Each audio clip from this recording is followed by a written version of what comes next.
government's recent approval of $3.1 billion custom automation project is eliciting comments and reactions from maritime operators.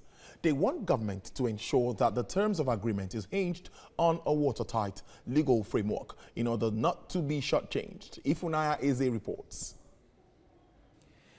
The Nigeria Customs Service has been a major revenue earner for the federal government ever since the parastatal was created. This is why every government sets annual targets in hundreds of billions for the agency. It is arguably the highest earner for the government after oil and gas. In 2019, Customs generated 1.3 trillion naira in revenue. The recent approval of a $3.1 billion customs automation project at the Federal Executive Council meeting, which will be driven on a public-private partnership arrangement, is generating comments. Maritime operators want government to ensure that the scope of the project justifies the investment.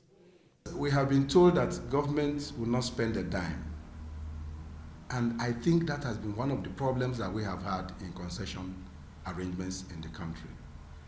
Where you do not put in your own money, there is no way you can measure the level of investment at the times agreed in these projects. The era we're doing pre-shipment inspection, about four countries were involved, and part of the MOU was that you were going to bring in scanners, train the Nigerian Customs Service personnel, hand over the scanner to them for effective use after your contract. But unfortunately, when these people were leaving, the first thing they did was to bring in obsolete scanner for us. By the time they left, after 6 months, the scanners were no more in use. Same thing may likely happen in this contract.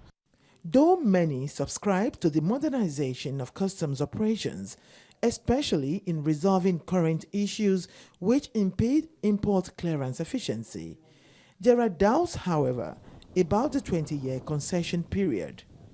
There's need for federal government to look inward again, revalue this contract and see how it can be reviewed and reduced to 3 years. And if it is about concessioning our port, concession the Nigerian Customs Service, it is going to run foul to the Custom and Excise Management Act, that is SEMA Cap 45 of 1961. Also underscored is the need for a defined legal framework that will ensure a transparent process that will facilitate trade. Ifunanya Eze, TVC News, Lagos.